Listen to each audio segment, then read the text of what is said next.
ito, dinadakila po namin ng iyong pangalan, Panginoon.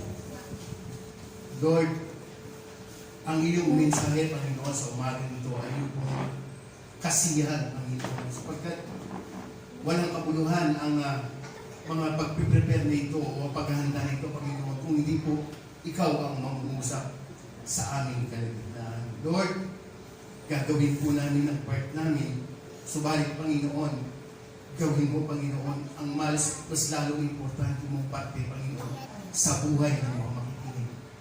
Lord, yung confirmation po ng iyong mga salita sa kaninang ginawa namin pagsamba, nais po, Panginoon, namin na ipaalala mo kung sino kami, Panginoon, at ano po ang katatayuan namin sa amin po, Panginoon, pamumuhay Kristiyano. Lord, sa mga sandaling ito, idinudulog ko po sa iyo ang aking sarili, ibaba mo, Panginoon, ang aking pong pagkatao, Lord, at iangat mo, Panginoon, ang iyong sarili. Ikaw ang madakila, ikaw ang makita, ikaw, Panginoon, ang maalala. Sa tuwing, Panginoon, magkakaroon po ng mga paghahanda sa kanila pong mga buhay. Lord, idinudulog ko po sa iyo ang aming Bishop, si Jesus B. Roque, Panginoon, sa lugar po ng Pangasinan, Panginoon. Gumawa ka ng mga himalang bagay, Panginoon, sa lugar na iyo upang makita, Panginoon, ang iyong pong kalwalhatian sa kanilang pagpunta at sa kanilang pag-uwi, Panginoon.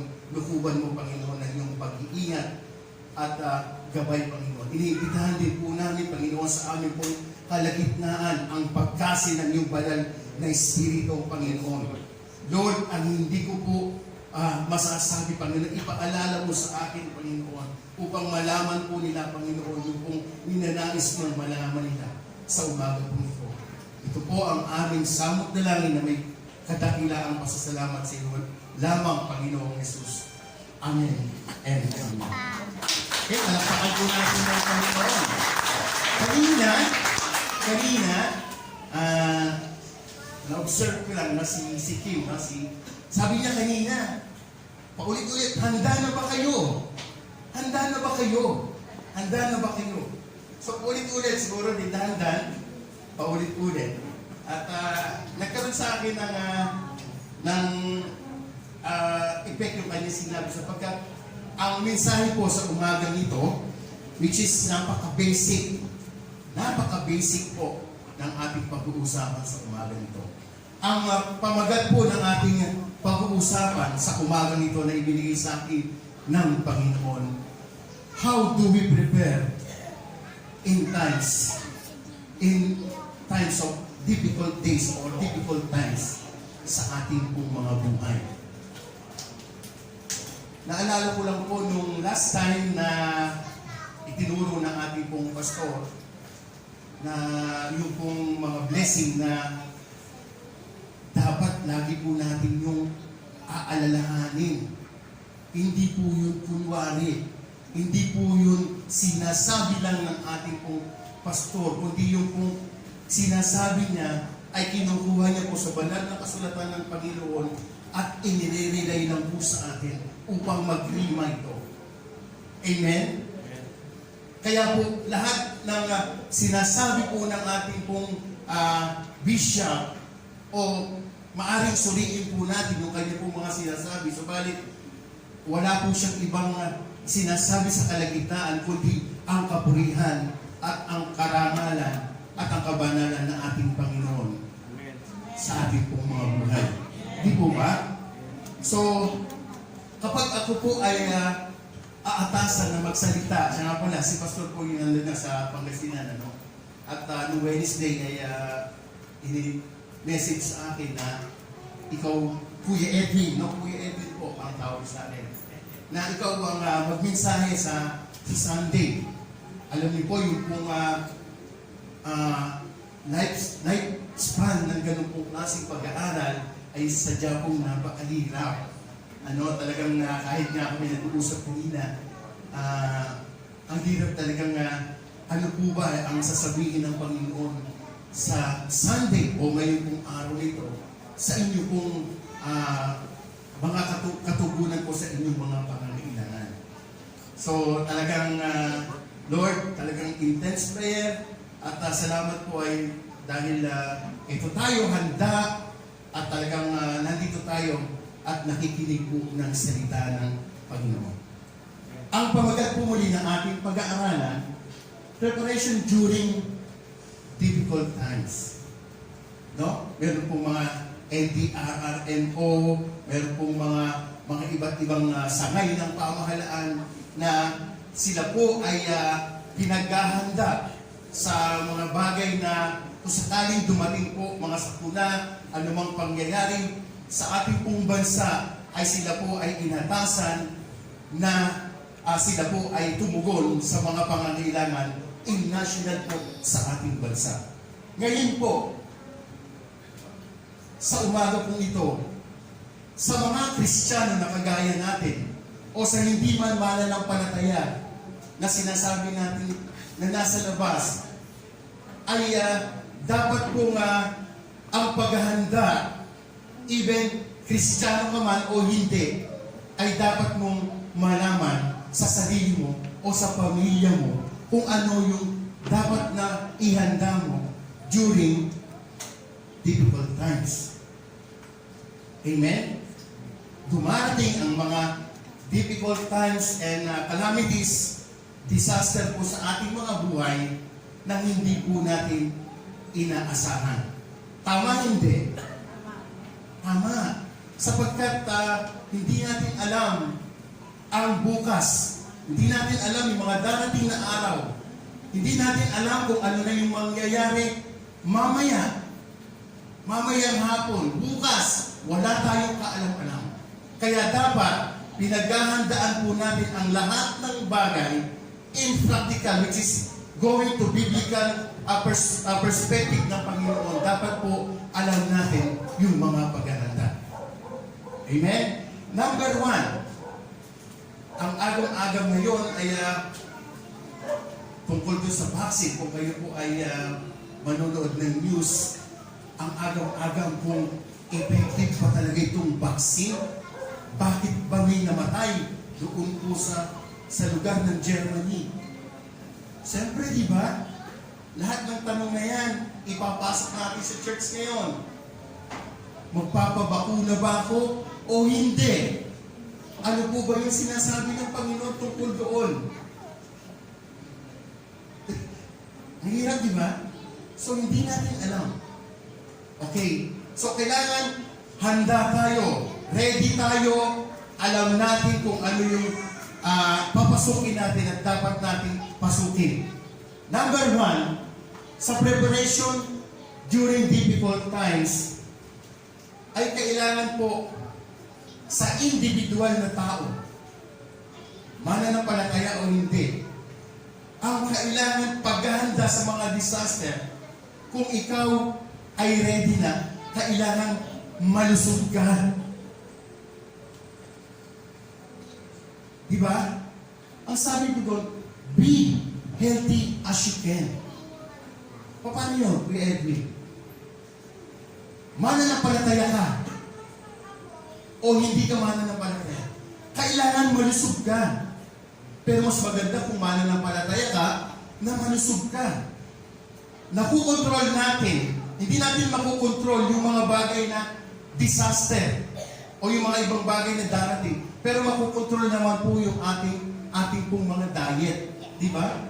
Yung mga food intake, yung mga kinakain natin, dapat po bilang Kristiyano, be healthy as you can. Malakas ka bilang Kristiyano. Malakas, meaning pangangatawan, meron kang good health. Bakit, Kuya Edwin? Sapagkat during in the times of difficult times na kailangan mong harapin, ay meron kang kalusugan ng malakas at kaya-kaya mong harapin yung mga bagay na dapat mong harapin. Paano kung may sakit ka? Paano po kung during difficult times, mahina rin yung pangangatawan mo bilang isang Kristiyano? Dito po sa loob ng church, sa mga pastor, sa mga leaders of the church, paano ka makakapag-perform? Paano ka makakapag-perform na maayos kung meron kang sakit? Marami pong mga leaders, national in all over the world, hindi po nila natatapos ang kanila pong termino sapagkat meron po silang problema sa kanilang kalusugan. So, be practical. Ayoko masyadong magturo ng theology, saka na ako magtuturo ng theology. Gusto ko po muna tayo pumunta sa basic, practical in life through biblical perspective. So, sabi ng Panginoon, kailangan be healthy as you can. Di po ba? So, kailangan handa ka. Katulad ng isang first aid kit. First aid kit. Nandyan siya, hindi mo inaasahan gamitin, o pinagpe-pray mo na huwag mo sanang magamit ito. Pero, in difficult times, nandyan siya. Katulad ng mga land vest sa mga aeroplano o sa mga barko, na nandun siya, huwag mo sanang gamitin, nagpe-pray ka, ayoko yung gagamitin niya. Pero kung dumating man na hindi mo inaasahan, nandun. Ito po yung sinasabi ko, bilang Kristiyano, mananampalataya, lingkod ng Diyos, warrior ng Panginoon, kailangan malakas ang pangangatawan natin. Alagaan mo ang iyong sarili, huwag kang masyadong, huwag mong abusuhin ang iyong sarili mo. Meron pa po ba sa atin dito, naninigarilyo? Meron pa po ba sa atin dito, nilalaspag ang katawan, sobra-sobrang pagtatrabaho? Alagaan mo ang sarili mo. So, kung meron pong mga pagkakataon kumuha ng mga health insurance, gawin mo. Be practical. Para maging handa ka. So, napaka-practical nito sapagkat kung ikaw halimbawa manunugtog dito, absent ka kung may sakit ka. Kung ikaw yung preacher na inatasan ngayon, kung may nararamdaman ka, magdadahilan kang hindi ka makakapunta. At sa pamilya mo, kung may sakit ka, paralisado na. Di po ba? Lalo na yung ina at ama ng tahanan. So be healthy as soon as you can. As you can. Malakas ka, palakasin mo yung katawan mo. Tayo, di ba? Kahit may edad na tayo, ako 51 years old na. Pero parang 56 na ako. So, ganun ka, Kuya Edwin, no? So,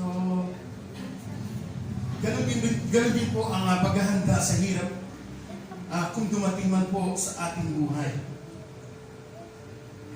Preparation po, ang pagkakataon kung pagsasamahin natin ang pagkakalat ng salita ng Diyos, talaga pong kailangan mong pagsamahin ito para makita mo yung biblical perspective o design sa iyo ng Panginoon.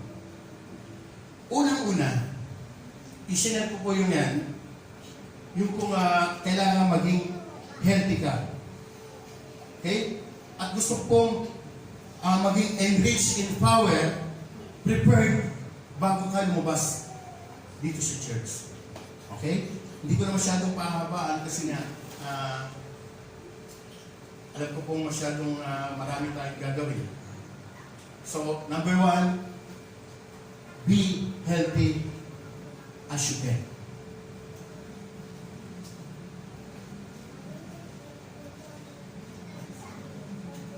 Sabi po ng Matthew 26:41, the spirit is willing, but the body is weak. Although, iba naman po yung konteksto nun, kukunin ko lang po yung essence o yung general meaning sa ating pong mga sarili o sa ating pong mga buhay.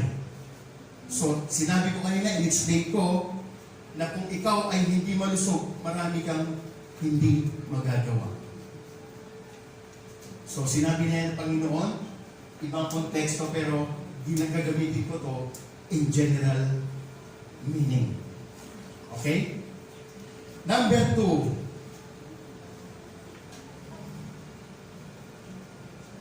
Save as you can. Meaning, mag-impok ka ng pera. Save as you can. Bakit, Kuya Edwin? During the times of difficulties, kung sakali pong may ma-hospital man lang sa inyo o sa pamilya ninyo, hindi ka mamumroblemang meron kang pambayad ng taxi man lang. Hindi ka mamumroblemang may pang-down ka sa hospital. Tama ba? Minsan po, hindi ka tatanggapin. Experience namin ni Sister Baby. Hindi ka tatanggapin kung wala kang down o kung wala kang pera igagastos. Kaya, ini-encourage po ng church na tayo po mga Kristiyano, hindi lamang po truly biblically, kailangan may practically, kailangan pong mag-impok. Hindi po ito kinakailangan nasa bahay ninyo o nasa pangangalaga ninyo in personal. Kahit sa bangko, baka naman kasi ma-hold up ka pa pag nasa ilang yung inimpok mo. Kailangan po nating mag-impok. Katulad na in-example ko po kanina, kung makakaramdam ka ng lungkot dahil meron ka pong kapatid, kamag-anak, ama, ina, anak na na-hospital, hindi lang lungkot na nadarama mo dahil nag-aalala ka, kundi dumodoble pa yung lungkot na dinadala mo, yung kabigatan mo sa puso mo dahil wala kang maibayad. Wala kang mapanggastos na pera. Amen? Amen po ba? Kuya Edwin, meron na kami yan. Kaya nga po, pinapaalala ko sa inyo, mga kapatid. Alam ko yung iba, meron na sa bucket list. Ginagawa na nila ito. Subalit, yung iba po, kailangan pong maalala po uli natin. Okay? Save as you can. Lalong-lalo na po yung pong mga pamilya na may edad na po, may mga edad na, kagaya namin. So, kailangan talaga namin mag-impok. Mag-impok to the point na kaya mo pa rin magbigay. Kahit nag-i-impok ka o nag-prepare ka para doon sa mga kalamidad o disaster na darating sa iyong buhay. Be practical. Ang sabi po ng Proverbs 6, chapter 6, 6 to 8. Ang sabi doon, go to the ant, O sluggard. Verse 6, observe the ways and be wise, which having no chief officer or ruler, prepare her food in the summer and gathers her provisions in the harvest. Sabi po, tignan mo yung mga langgam. Sino po nakakita na ng langgam? Ano ba to? Nursery. Sabi po ng salita ng Panginoon, pagmasdan mo yung mga langgam. Minsan pagmasdan mo sila, dala-dala nila yung mga pagkain. Summer pa lang, nag-iimpok na sila. Pila-pila sila, may mga dala silang pagkain. Kulay puti, makikita mo, kung obserbahan mo sa gilid na ganyan, dinadala nila doon sa loob ng kanila pong tahanan upang dumating man yung tag-ulan, meron na silang nakaimbak na pagkain na gagamitin para po sa kanilang lahat. The Bible says, pagmasdan mo at meron kang matututunan. Kaya po, napakahalaga na mag-impok. Amen? Save as you can. Meron pa pong isang example sa Proverbs sinasabi doon yung pong babae na may dignidad sa Proverbs 31 verses 25. Ang sabi po doon, yung babae na po, she is clothed with the strength and dignity. Bakit po? Tinatawanan niya daw po doon, kung yung po titignan sa Bible, tinatawanan niya lang yung pong days na kapag may difficult times na dumadaan sa kanilang buhay, sa kanyang buhay, tinatawanan niya lang po ito dahil alam niya sa sarili niya na meron po siya na itabi. Proverbs chapter 31 verse 25. Yung mga babae at lalaki, kailangan po clothed with dignity. At tawanan daw po natin yung po mga calamities na darating. Opo naman. Sasabihin mo, siyempre, hindi ka pwedeng hindi mag-mourn. Pero, meron ka po mga nakalaang bagay na meron ka mga nakasuporta na alam mo, finances man ito o emotional man ito, handang-handa ka na meron kang makamuhugot. Magkano na sa iyo sa ipon niyo? Huwag mong pakita-kita mo. Baka hiramin. So, save as you can. Biblical perspective, Proverbs. Mag-info. Ang dami po nito. Halos 1 pages. Parang hindi ko na ito mababasa lahat. So,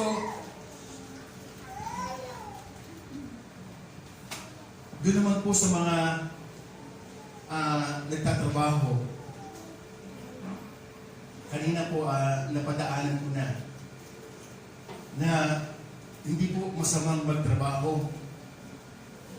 Subalit, ipaalala ko rin sa inyo yung number 1 na huwag mong abusuhin yung katawan mo sa pagtatrabaho.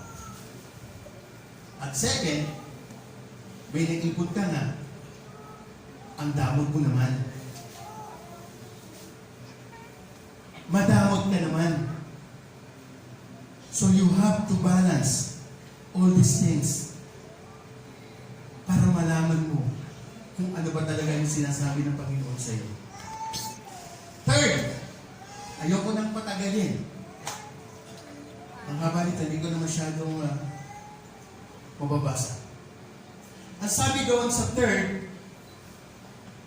be as happy as you can. Kuya Edwin, kailangan bang masaya ako? Opo.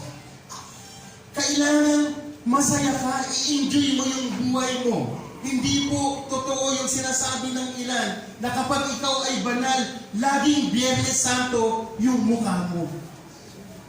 Meron pong Pasko.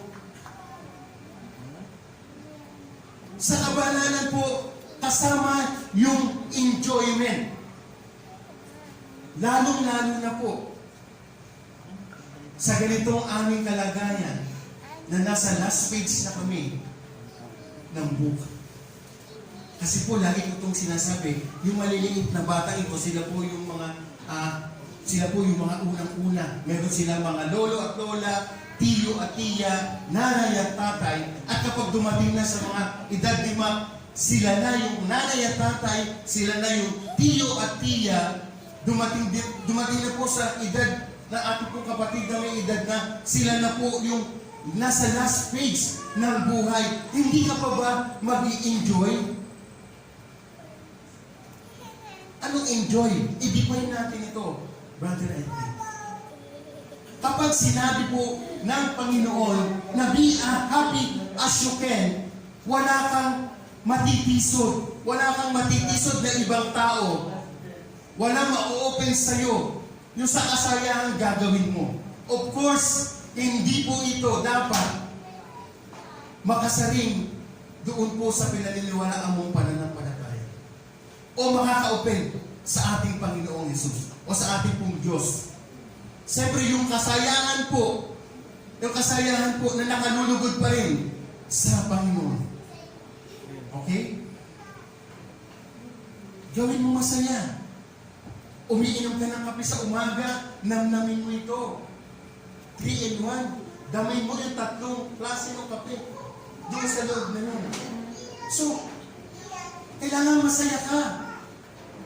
Masaya ka. Sa pamilya mo, habang nagbabanding kayo sa umaga, let's talk for a while. And drink this.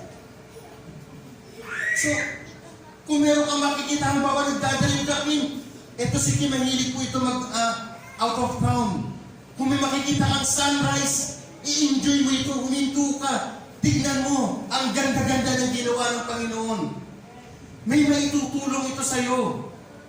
Meron kang lakas na makukuha dito. Sapagkat para sa pagharap mo, kung may kalamidad, meron kang huhugutin na kasayahan. Kung halimbawa nalulungkot ka, at talagang dapang-dapakan sa buhay, yung mga bagay na nasa likuran mo, nung masaya ka, ito po yung magiging lakas mo para ikaw naman ay tumayo muli yung mga kasayahan na naranasan mo. Amen. Ang Kristiyano po hindi OA. Ang pagiging Kristiyano po hindi OA. Yun po yung sinasabi, tinuturo ng Panginoong Yesus, kapahingahan. Ang dadali ko sa inyo ay kapahingahan. Rest in life. I want you to be happy. I want you to enjoy life.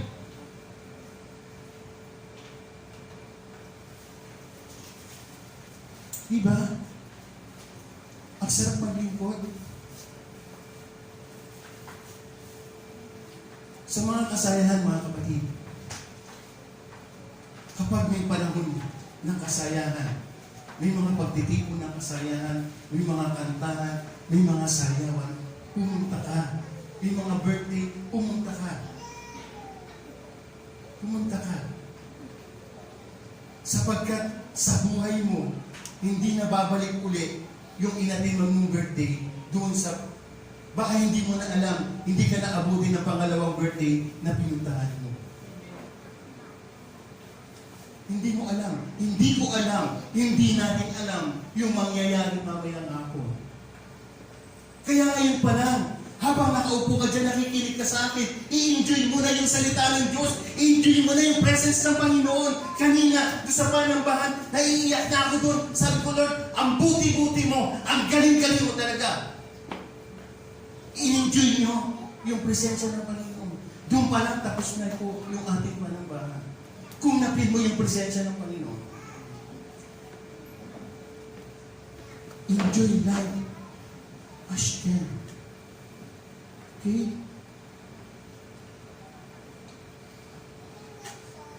May dagdag ko lang po. Doon sa pag-iin po,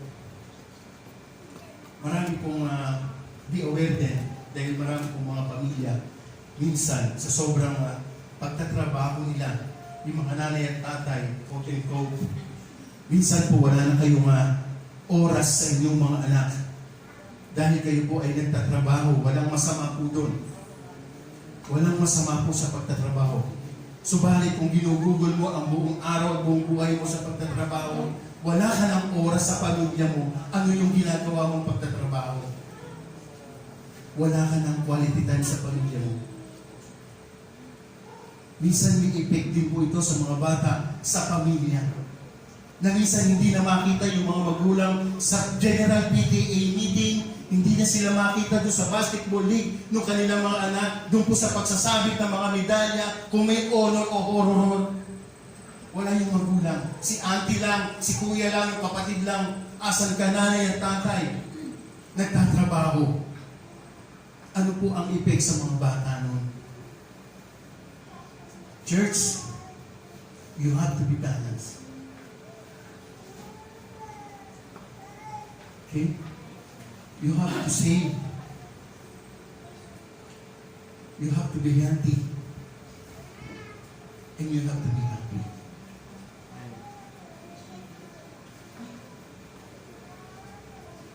Be happy as you can. Whatever, whoever, whenever is possible, dapat tayong magsaya. Amen? Makisaya tayo. As long it is done in good days, Yung hindi ka nakakatisod sa iba.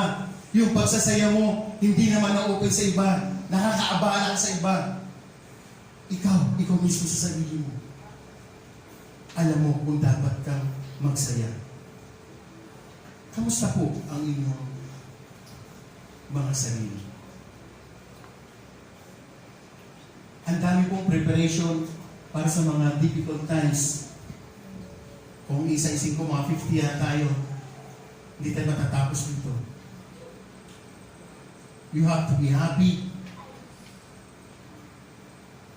Yung mga anak po na nandito ngayon, preparation during difficult times, tamang-tama po yan na sinesend yung inyong mga anak dito sa church. Para pagdating po ng difficult times, paglaki po nila, hindi mo sila masyado makikita sa kulungan. Baka sa kulungan ka pa maghanap. Mas maganda na po, bata pa lang sila, nandito na sila, nakakapakinig na sila ng salita ng Panginoon at tumatanim po ito sa kanila pagdating ng difficult times sa kanilang mga buhay na sila na yung nakatayo, maaalala nila na pero pa ng salita ng Diyos na nakatanim sa kanilang puso. Napakahirap, mga parents. Kung saan pa natin sila pupuntahan, sa ospital, sa kulungan. Kaya bata pa lang, in preparation that in the difficult times, kung sakali man, dalhin mo na sila sa church. Bring it to the church. Sapagkat yung church po ang nagtuturo talaga po ng values. Hindi lang values, spiritually, enhancement para po sa ating lahat. Hindi lang sa mga bata, maging sa mga matatanda. Kagaya natin.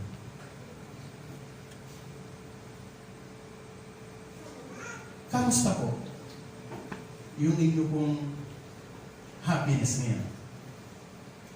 Yung iba, palagay ko ay, Brother Edwin, hindi ko na kaya yatang magsaya sapagkat punong-puno ako ng kabigatan, punong-puno po ako ng problema. Brother Edwin, you have to give rooms to make you happy. Kailangan meron kang puwang sa sarili mo sapagkat meron ang Diyos. Meron ang Jesus. Ang sabi ng Panginoon, in this world, you have troubles. Totoo yun. Andiyan yung mga problema. Andiyan yung mga disaster, lahat, calamities, problema sa loob ng bahay, sa labas, lahat, sa trabaho, lahat. Pero ang sabi ng Panginoon, take heart, I overcome the world. Oo, may problema. Sabi ni Jesus, may problema. Pero, nandito ako, Bernard. Nandito ako. Ako ang Diyos mo. Ako si Jesus. Ako ang bahala sa iyo. Ito ba pala natin natin?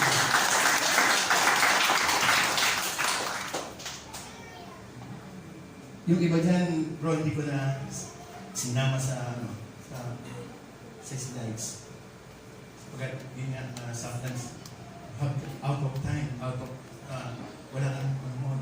Pero, sasabihin ko po sa inyo ito. Ang pinakamuli na importante po sa lahat na paghahanda o preparation during difficult times, you have to be active in church works. We have to be active in church work. We have to be active in church, in Christ, lalong-lalo na. Sapagkat kapag dumarating ng difficult time sa buhay mo, at kapag wala kang mapuntahan, wala kang masabihan ng problema mo, sasabog ka. Sino po dito yung merong pressure cooker? Di ba po pag nagpapakulo ka sa pressure cooker, di ba gumagano yung angin? Lumalabas po. Pero kung ikaw, walang lumalabas sa iyo, punong-puno ka na ng problema, ikaw, lahat, kinakaya mo lahat, sasabihin ko sa iyo, sasabog ka. Kailangan mo ang church, kailangan mo yung katabi mo. Tignan mo yung katabi mo. kailangan mo siya para during in difficult times of preparation, meron kang malalapitan, isa o dalawang tao, yung pagkakatiwalaan mo, nasasabihan mo ng problema mo. Yung kasasabihan mo ng kabigatan mo upang ipag-pray ka, ibubularas mo dun po sa mga taong katiwa-tiwala.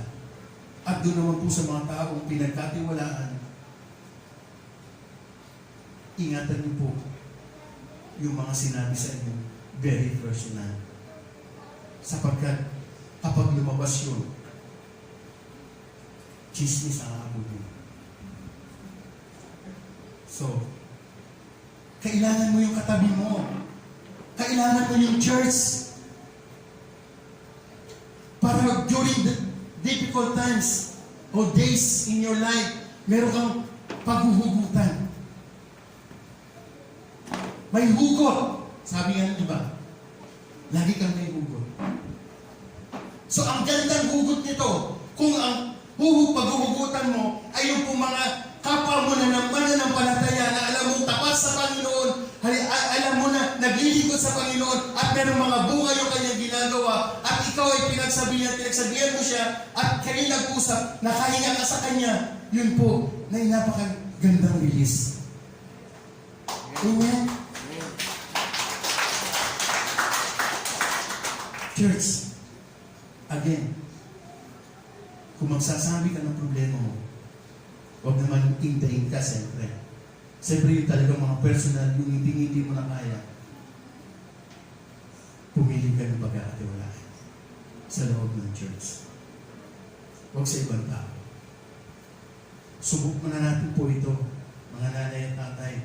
Kapag sinabi mo sa iba, dumadagdag po ito sa kabilang baryo. Ganun po ang tao. So, importante po na laging makipagniig ka sa Panginoon unang-una at sa mga lingkod po ng Panginoon. Sapagkat walang sasabihin sa iyo, kundi yung mga experience nila na nalagpasan po nila yung mga trials and difficulties noon sa kanilang mga buhay. Pumunta ka doon sa mga taong alam mo. Pakinggan mo yung mga taong alam mong resourceful, na sila'y nakaranas ng ganong eksperyensya ng kabigatan, subalit nalampasan nila. Of course, ang sasabihin sa iyo, nalampasan ko lang naman ito dahil meron akong Kristo sa puso. Diba? Diba kaya tayo nandito? Kaya tayo nandito. Hindi para mag-untahan lang po tayo. Kaya po tayo nandito upang magpalahasan po ang bawat isa. Hindi mo aaminin na may problema ka. Aaminin mo pa, Sister Baby, na may problema ka? Di ba hindi? Minsan kasi, ikaw, nagpapakit ka pa, sinasabi mo sa sarili mo, pag tinanong ka, kamusta ka, Ira? Okay lang ako. Okay lang naman ako eh. Sister Vicky, di ba? Pero, lumalabas, nag-aura sa mga kinikilos mo, sa mga ginagawa mo, yung kabigatan na nandoon sa puso mo at hindi mo na pala kaya. Darating ka na doon sa point, natatawag ka na, Christine, Basilio, yung iba po, naglalaslas. Depression. Sa atin po, sa ngayon, sa bansa po natin, halos mahigit isang taon na po tayong nasa modified o something, lahat po ng TIS. Depressed na yung mga tao. Gusto nang makalabas yung mga bata. Deprived na, hindi na sila makalaro. Ang hirap, di ba? Kaya nga, yung depression sa loob ng tahanan, Ngayon, mga panahon tumataas. At ano yung gamot? Magbabad ka sa presensya ng Panginoon. Pumunta ka sa church. Huwag kang lumiban. Sapagkat sa church, makakaranas ka ng kalakasan. Kanina pagpasok mo dyan, lulugo-lugo ka. Sinabi ni Kim, handa na ba kayo? Inulit pa ni May. Parang wala yata tayong energy. Church, pag pumunta ka sa church, huwag kang papayag na hindi mo mararanasan yung presensya ng Panginoon. Talo ka.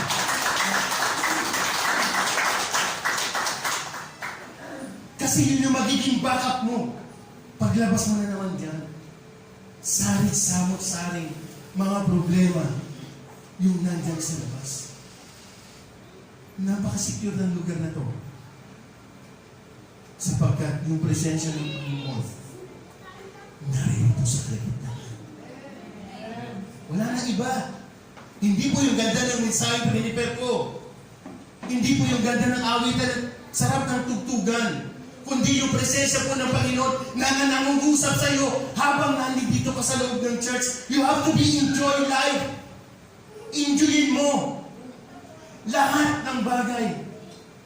Kumakain ka, namnamin mo.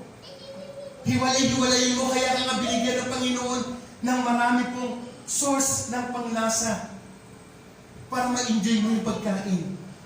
May matamis, may maanghang, may maasim. Ang galing ng Diyos. Pati taste mo, pinakikialaman niya, alam niya. Enjoyin mo. Kamusta po sa loob ng pamilya ninyo?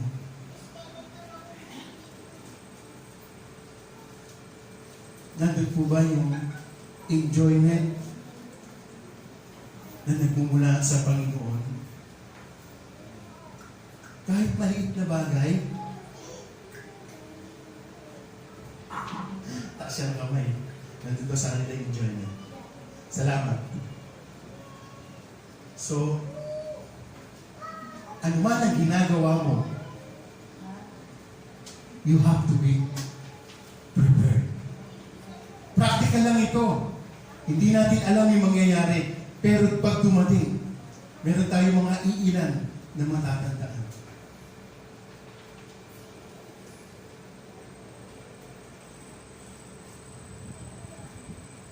Ito pa po. Para ka mag-enjoy sa buhay mo, minimize negativism. Yung mga nega dyan, i-minimize po yung pagiging negative. Fault findings. Masyadong perfectionist. Irritability. Oversensitiveness. Yung pong mga holding grudges. Diba? Kapag negative po yung kasama mo, meron ka bang mararanasang enjoyment? Diba? Kapag negative ang utak ng kasama mo sa bahay, o kaibigan mo, o asawa mo, kapag negative, kasabihin mo, punta tayo dun bukas. Sabi na sa negative, ay wag na, next week na lang. Ang ganda nitong kulay pula, ay wag yan, blue na lang. Laging kontra. Sa palagay ninyo, masarap siyang kasama, masaya siyang kasama. Gusto ko nito, ayaw kang bumili yan. Masyadong negative. Hindi ka sasaya kapag negative yung kasama mo. O ikaw mismo yung negative. Isa pa po, kapag ka ganun yung kasama mo, hindi rin sasaya yung mga tao sa paligid mo. Kung ganun ka, masyadong negativism. Isa pa po, fault finder. Ano ito, Kuya Edwin? Yung tao masyadong naghahanap ng kamalian sa kanyang kapwa-tao. Fault finder. Hindi rin yan sasaya. Kinaiinsan pa nga pagkasama mo, di ba? Masyado siyang, ay, mali yan. Mali yan, mali yung ginagawa mo. Mali ka, mali ka. Laging mali. Maririnig mo sa kanya, laging mali. O kung ikaw sa sarili mo, sinasabi mo sa iba, ay mali yan, mali si brother mo, mali, mali. Sasaya ka ba? Sasaya. Sa sarili mo.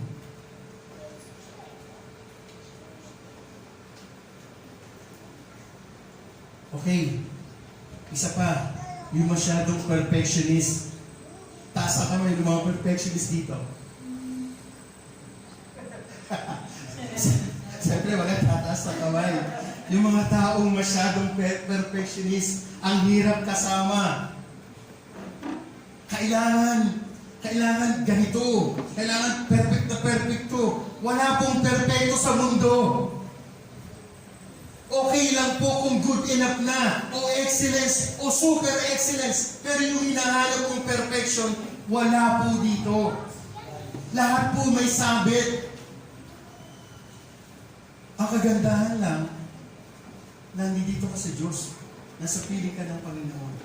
At yung mga imperfection sa buhay mo, itinutuwid ng Panginoon. Kaya, strive for only super excellence. Excellence na, okay na. Pag may ginagawa kang isang bagay, excellence na yan. Huwag ka masyadong perfectionist, kapatid. Napakahirap. Hindi ka sasaya kapag perfectionist ka o yung kapwa mo o yung kasama mo, perfectionist din. Sasabog kayo. Okay? So, strive for excellent or super excellent. Yung ito po isang klase ng tao na hindi sumasaya. Yung tao po na masyadong irritable. Irritable. Pag may kasama kang, o ikaw mismo, konting bagay lang, naiinis ka na. Hindi lang maganda yung pagkakaayos na pwede mo. Ano ba naman to? Yung pwede ko, kaya kilay ko. Ano ba naman to? Hindi pantay. Pupunta pa naman ako sa ganung ano. Nagagalit ka sa sarili mo, sinisisi mo yung sarili mo, naiirita ka na, hindi mo alam yung kasama mo o yung kaharap mong tao, naiirita na rin sa'yo. Baka pukulit ka na ng refrigerator. Diba? Hindi ka sasaya. Marami tayong kilalang ganito ha. Na konting-konti na galit na. Okay? Sabi po Romans 12:2, paborito to ni Jessica, no? Do not conform to the pattern of this world, but by the renewing of your mind. Yung isip ninyo, nandun lang naman lahat yung mga sinabi kong iilan kanina. Yung mga negativism, yung mga perfectionism, lahat ng isip-isip. Irritability, minsan nasa isip mo lang naman. Kaya kailangan, you have to renew your mind. Last, ito po isang nakakainis pa. At itong tao na to sigurado hindi rin po ito sasaya. Oversensitiveness. Meron po sa church. Oversensitiveness. Pero hindi lang ganito yung tipa, ayaw ng tumugtog. Hindi lang ganito yung kanta, ayaw na rin tumugtog. Hindi lang ganito yung preacher, hindi lang si pastor, ayaw na umatin ng church. Mapagsabihan mo lang ng konti, nagtatampo na. Alam niyo yung makahiya? Kapag yung bata ako, nung pag ginano na siya, gumagano na yung dahon. Mapagsabihan mo lang na hindi dun akma sa ego niya ang sama ng tingin sa'yo. Magagalit na sa iyo. Oversensitiveness, punta tayo sa pamilya, mag-asawa. Kapag higaan yung dalawa sa tulugan ninyo, nagalaw ni misteryo yung pobre kama, masyadong sensitive o perfectionist yung asawa mo, nagalaw lang patatayuin ka pa kahit pagod na pagod ka, aayusin lang yung pobre kama na nalukot. Di ba, mga mister? Minsan naman si misis naman, napaka-perfectionist and sensitive. Wala pong taong sasaya kapag ikaw mismo o yung kasama mo ay ganun. Pakiramdaman po tayo. So, no, we're not saying we are perfect. No? Sabi nga, walang perfectong tao. But we have to be controlled. Makukontrol mo yung mga bagay na gusto mong gawin. Makukontrol mo sapagkat ikaw at ang Diyos ay nasa loob ng puso mo. At kapag ang Diyos ang nasa loob ng puso at isip mo, champion ka. Sapagkat bago ka magdesisyon, sasabihin mo muna, Lord, kasiya-siya po ba itong gagawin ko? O akma ba ito sa iyo pong layunin sa buhay ko? So, dapat paghandaan. Marami tayong dapat paghandaan. Marami pong masasayang kapag po hindi tayo ready. Yung mga sinabi ko kanina, ang masasayang po ang ating pagiging religyoso, ang paglilingkod sa Panginoon, ang paglapit sa Panginoon, mga pagpahanda kung hindi po tiwasay ang ating pong mga kalooban. Church, pakatandaan nito.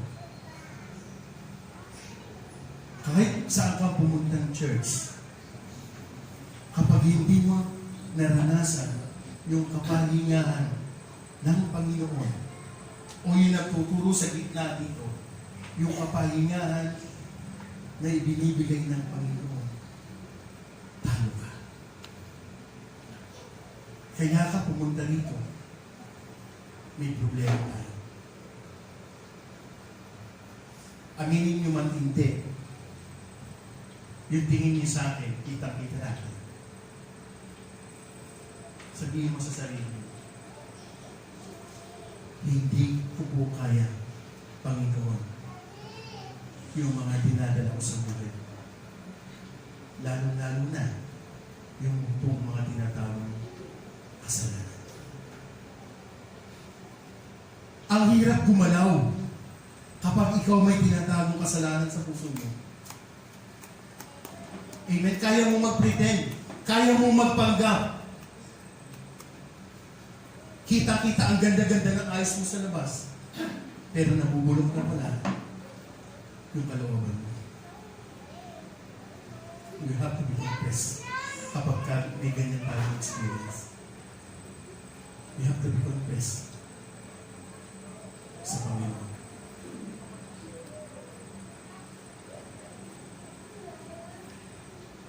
Ano pa po?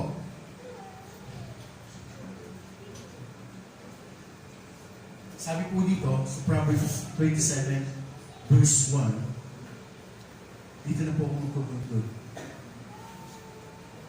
Sabi po sa Proverbs 27 verse 1, huwag mong ipagyabang ang araw ng bukas, pagkat hindi mo alam kung anong magaganap.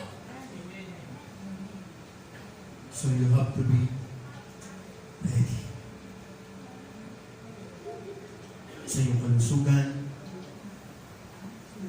it is not enough sa iyo pong pag-iimpok, siyempre, sa sinabi natin kanina. We have to be ready. Ano po ang inyong paghahanda sa mga susunod pang mga araw? Ang haba pa po ng panahon, nasa third week pa lang po tayo ng January. At alam naman po natin na yung 2020, sabi po ng iba na nasa labas, sobrang kahirapan, sobrang kapighatian. At hindi po natin makakaila kahit po tayo mga Kristiyano na nandito sa loob ng church. Nararamdaman natin yung last year na kaganapan 2020. Nakakalungkot, di ba? Kaya po itong 2021, you have to be ready. Ready saan? Yung mga tinalakay natin na practical, pero ang gusto kong i-ready rin mo, yung spiritual na bagay. Amen? Palakpakan natin kami. Okay, huwag na natin itong matagalin. Brother Edwin, sa mga sandaling ito, nais ko pong magninay-ninay po natin. Ano po yung mga bagay na hindi ko nagawa nung ako'y malusog, nung ako'y malusog pa, nung ako'y may ipon pa, nung hindi ako sumaya, nung hindi ako naglingkod sa Panginoon.